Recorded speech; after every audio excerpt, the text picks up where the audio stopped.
యేసుక్రీస్తు యొక్క అతి శ్రేష్టమైన నామములో మీ అందరికీ కూడా సమాధానము కలుగునుగాక. ఆమేన్ ఆమేన్. ప్రియ దేవుని బిడ్డలారా, దేవుని యొక్క మహాకృపను బట్టి మరొక నూతన దినంను దేవుడు మనకు అనుగ్రహించాడు, పొందుకున్నాం. దాన్ని బట్టి దేవునికి స్తోత్రం. ఈ ఉదయకాల సమయాల్లో అలాగే ప్రతి ఉదయకాల సమయాల్లో దేవుని యొక్క మహాకృప అంటే పర్సనల్గా ప్రార్థన చేయటం ఒక ఎత్తు, సంఘం కొరకు, పరిచర్య కొరకు, దేవుడు జ్ఞాపకం చేస్తున్న వారి కొరకు పర్సనల్గా ప్రార్థన చేయటం అనేది ఖచ్చితంగా జరుగుతుంది ప్రతిదినం. అలాగే ఎవరైనా మ్యూట్ ఓపెన్ అయి ఉంటే దయచేసి వారు మ్యూట్ పెట్టండి, చూసుకోండి ఒకసారి. ఎందుకంటే మీ సైడ్ నుంచి వైపు నుంచి సౌండ్ వస్తుంది. ఎవరైనా మ్యూట్ ఓపెన్ అయి ఉంటే చూసుకోండి. అయితే దేవుని సన్నిధిలో పర్సనల్గా ఖచ్చితంగా ప్రార్థన అనేది చేస్తాం. ఇక్కడ దేవుని సన్నిధిలో ప్రతిరోజు ప్రార్థనలు జరుగుతాయి. డైలీ 7 to 8, 8 to 9 ఖచ్చితంగా ప్రార్థనలు జరుగుతాయి. అలాగే సేవకునిగా నేను వ్యక్తిగతంగా ప్రార్థన చేస్తూ ఉంటాం. సంఘంలో ప్రార్థన జరుగుతూ ఉంటుంది. రిజిస్టర్లో లేక ఈ పేపర్ ప్రార్థన అవసరతలు ఎవరైతే రాస్తుంటున్నారో వారి కొరకు కూడా ఖచ్చితంగా ప్రార్థన చేయడం అనేది జరుగుతుంది. అయితే ఇవన్నీ ఇలా ఉంటుండగా ప్రతిరోజు ఉదయకాల సమయంలో ఒక నెల నుంచి దాదాపుగా 1 month నుంచి అనుకుంటా దేవుడు తన యొక్క మహాకృప చేత ఈ యొక్క ఉదయకాలపు ప్రార్థన ఏదైతే ఉందో మార్నింగ్ 5 to 6 అనేది చాలా బ్లెస్సింగ్, ఆశీర్వాదం కలుగు చేసేది దేవుని యొక్క కాపుదల.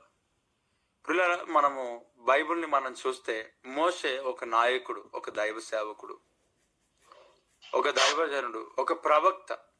మోషే చేతులెత్తి దేవుని సన్నిధిలో ప్రార్థిస్తున్నప్పుడు ఇశ్రాయేలీయులు గెలిచినట్లుగా మనం చూస్తాం.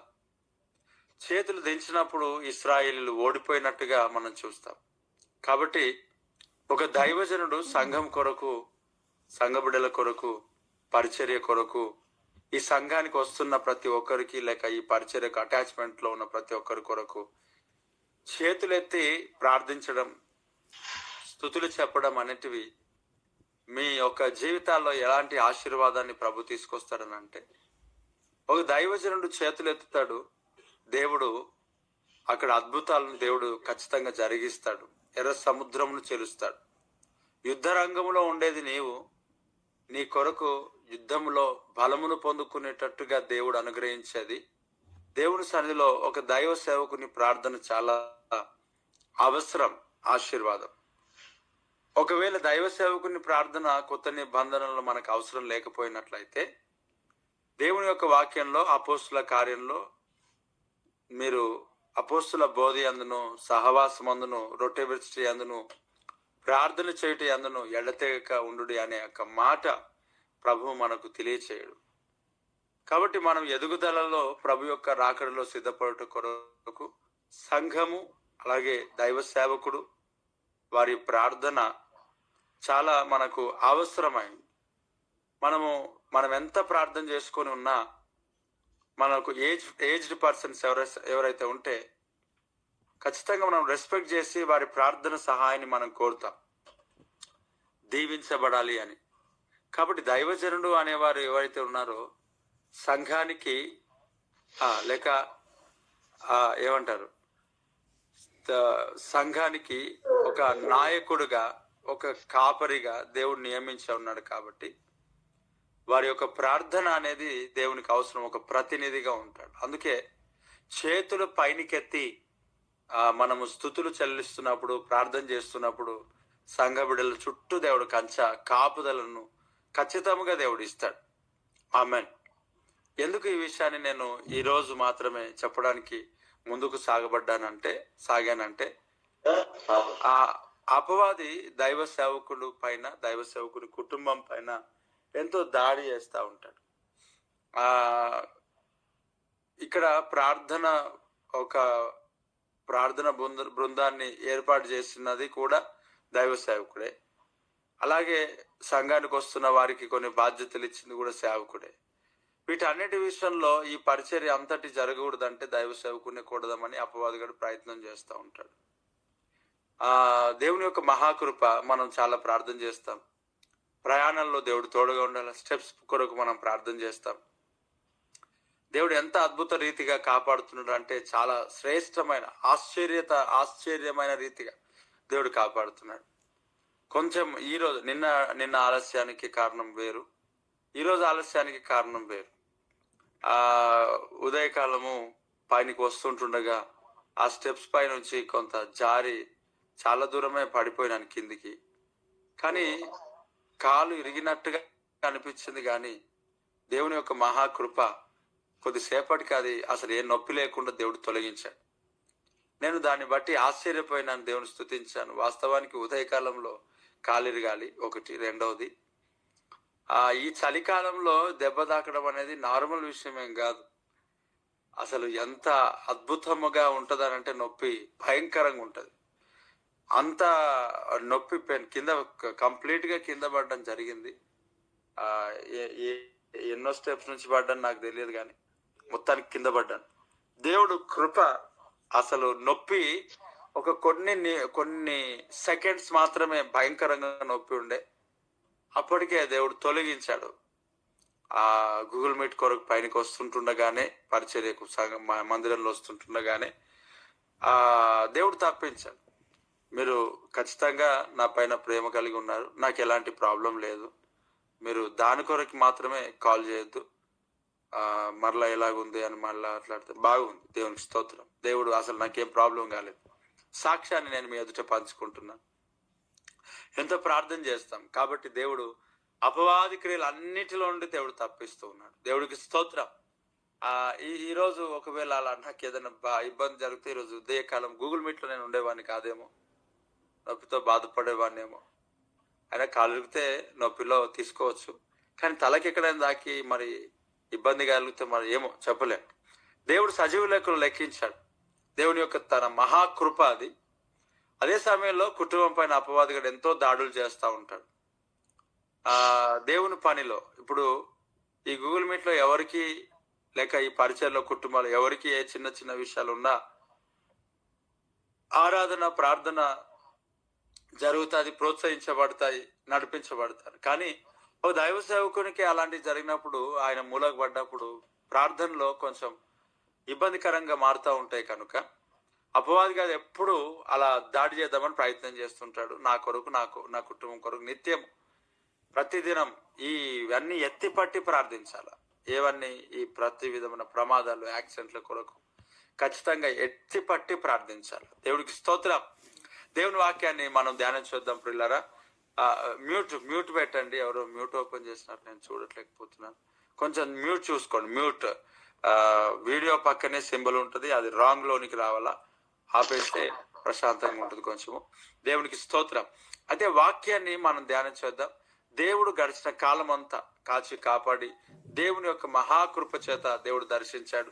దేవుడు నాకు మెట్ల గురించి, స్టెప్స్ గురించి ప్రతిరోజు మనం ప్రార్థన చేస్తూ ఉంటాం. ఎంతో మంది ఎక్కుతుంటారు, వస్తుంటున్నారు పరిచర్యకు. వేరే స్థలం లేదు, వేరే మందిరం లేదు. ఎంత ఇబ్బందికరంగా ఇక్కడ పరిచర్లో ఉంటున్నప్పటికీ నిజంగా దేవుడు ఎందుకు మనల్ని ఆపుతున్నాడో తెలియదు. కొంతమంది అయితే నీవు యథార్థంగా లేవు కనుక, నువ్వు సరిగ్గా లేవు కనుక, నువ్వు సరి అయిన సేవకుడు కావు కనుక నీకు దేవుడు స్థలం ఇస్తలేడు, ఇంకా నీకు ఇవ్వడు స్థలము అని కూడా అనేక రకాలుగా నా చెవులలో ఎన్నో విషయాలు వినబడతా ఉంటున్నప్పటికీ కూడా యథార్థంగా ఉన్నామా లేమా అనేది నాకు తెలియదు, కానీ ఖచ్చితంగా ఉండడానికి 100% ప్రయత్నం చేస్తూ ఉంటాం.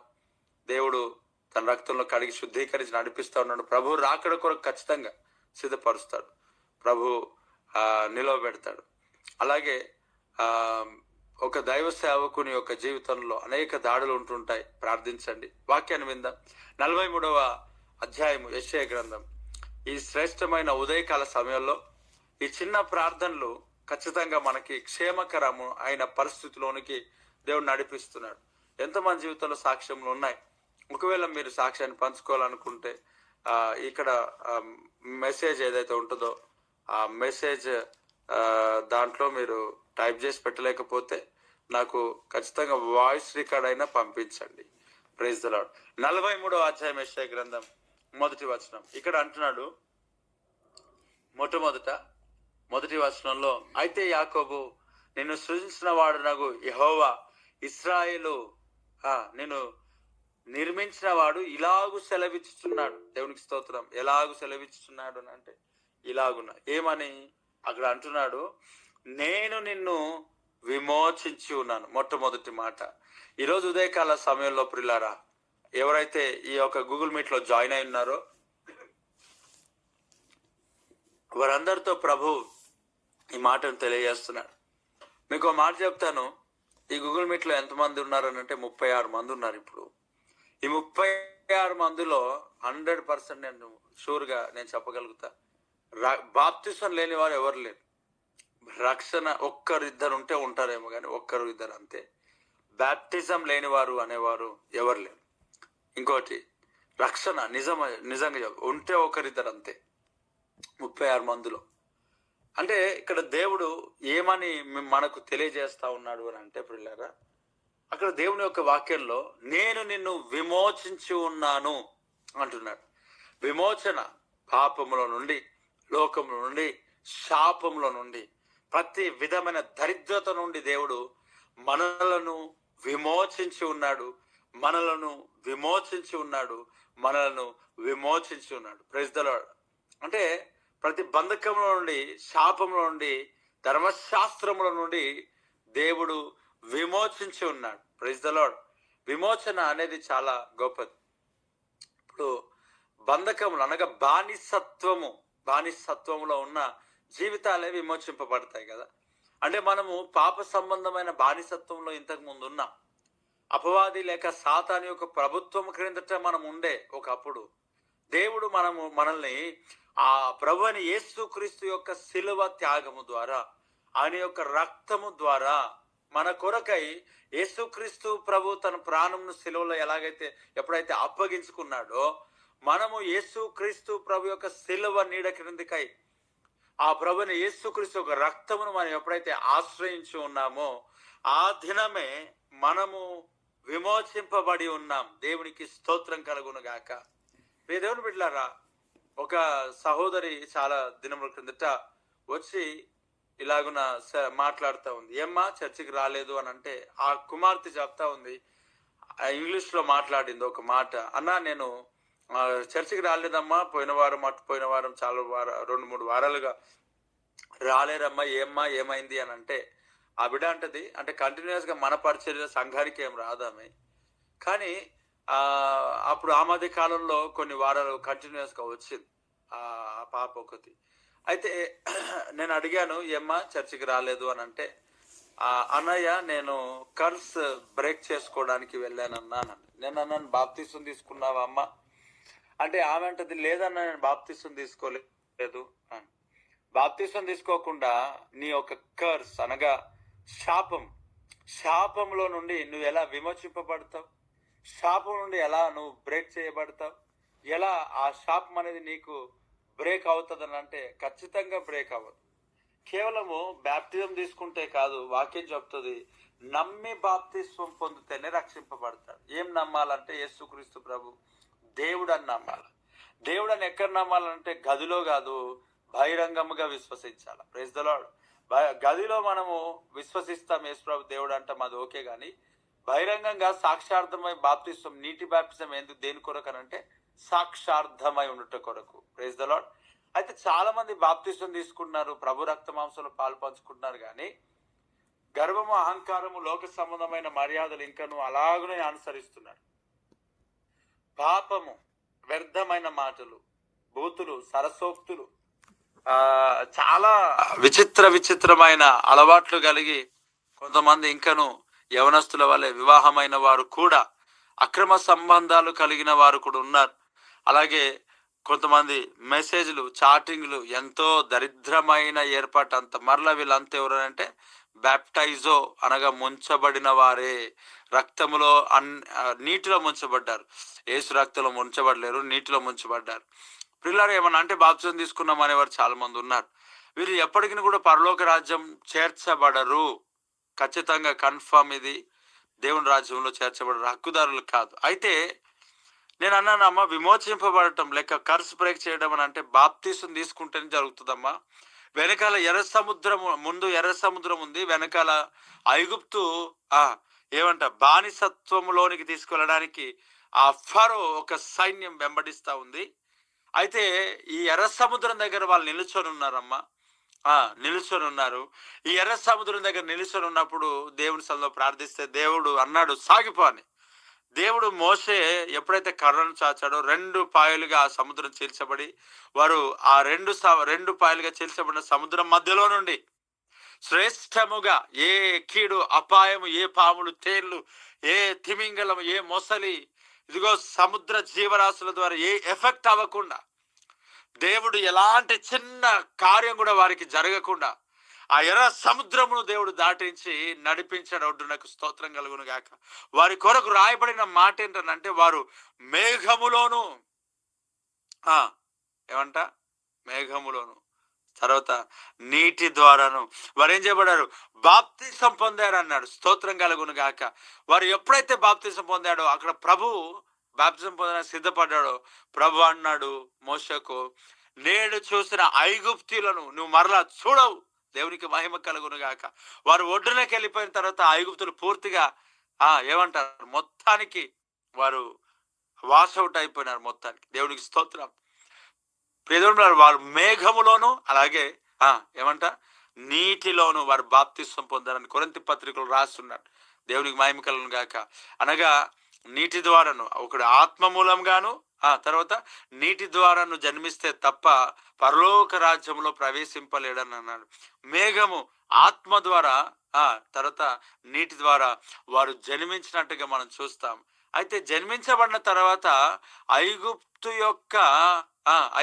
యొక్క ఫరో ఏదైతే ఉన్నారో వాడు వెంబడించలేడు. కానీ వీరి ఆశయాలను బట్టి ఐగుప్తులో తెల్లగడ్డలు, ఉల్లిగడ్డలు, ఎల్లిగడ్డలు అన్నిటిపైన కీరకాయలు, దోసకాయలు చూడండి, కనీసం మటన్ కూడా కాదు, మటన్ కూడా వాళ్ళు అన్నీ కానీ ఆశపడినారు ఎప్పుడైతే, అప్పుడు వారు వారి సొంత పాపమును బట్టి దేవుడు వారు శిక్షించినట్టుగా జరిగింది. కానీ ఆ శాపం అనగా పితరుల యొక్క దోషం ఏదైతే ఉందో లేక పూర్వీకులు చేసిన ఆ బానిసత్వంలోనికి తీసుకెళ్ళిన ఆ పాపం దోషం ఏదైతే ఉందో అది కంప్లీట్ గా దేవుడు బాప్తిస్వం ద్వారా విరిచివేశాడు. దేవుడికి స్తోత్రం.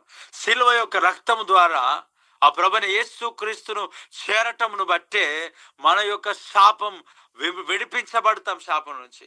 ఇప్పుడు చాలా మంది ప్రార్థన చేసి మీ యొక్క తల్లిదండ్రుల శాపం నేను వెంటాడుతుందని అంటాడు. అంటే ఎందుకు వెంటాడుతుంది? బాప్తిస్వం తీసుకున్న తర్వాత రక్షణ లేనప్పుడు 100% నిన్ను వెంటాడుతుంది. Praise the Lord, hallelujah.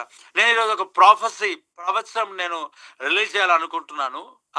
Genetical problems ఏవైతే ఉంటున్నాయో, జెనెటికల్ ప్రాబ్లమ్స్ అంటే వారసత్వం ద్వారా వచ్చే సమస్యలు ఏవైతే ఉంటున్నాయో అవి అనారోగ్య సమస్యలు, షుగర్, హార్ట్ ప్రాబ్లమ్స్, బీపీ, ఏదైతే ఎయిర్ ఫాల్ నవ్వు వస్తుందేమో, నవ్వుతే నవ్వు కానీ జెనెటికల్ లేక అది ఇంగ్లీష్లో కరెక్టో కాదు నాకు తెలియదు కానీ వచ్చిన ఇంగ్లీష్లో ఓకే. దేవుడికి స్తోత్రం, దేవుడు దీవించును గాక.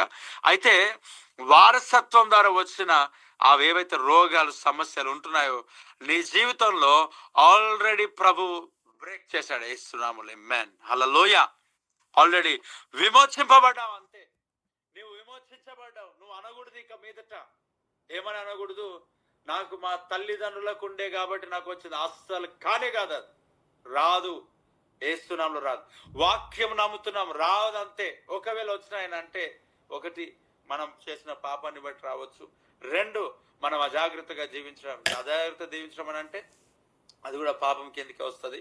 అయితే దేవుని మహిమ కొరకు రావచ్చు, లేక ముళ్ళై ఉండొచ్చు. ముళ్ళు అస్సలు పోదు, ఎంత ప్రార్థన చేసినా ఉపవాసం ఉందా.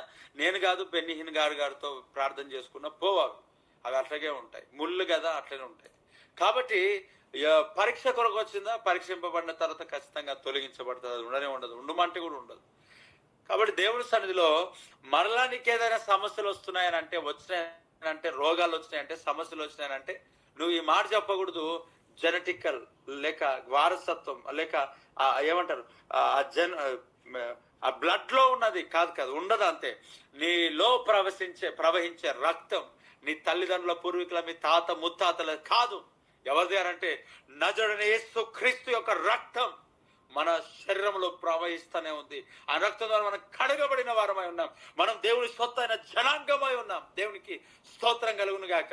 యేసు రక్తము ద్వారా మనము కొనబడిన వారం. మన DNA యేసు రక్తంలోనికి మార్చబడింది. దేవునికి మహిమ కలుగును గాక. మనం దత్తపుత్రాత్మను పొందిన వారమై ఉన్నాం. మనం దత్తత తీసుకొనబడిన వారమై ఉన్నాం. మనం దేవుని యొక్క వారసులమై ఉన్నాం. Praise the Lord. నువ్వు ఏర్పరచబడిన వాడవు. దేవునికి మహిమ కలుగును గాక. నువ్వు ఎన్నుకొనబడిన వాడవు. దేవునికి మహిమ కలుగును గాక. Praise the Lord. హల్లెలూయా.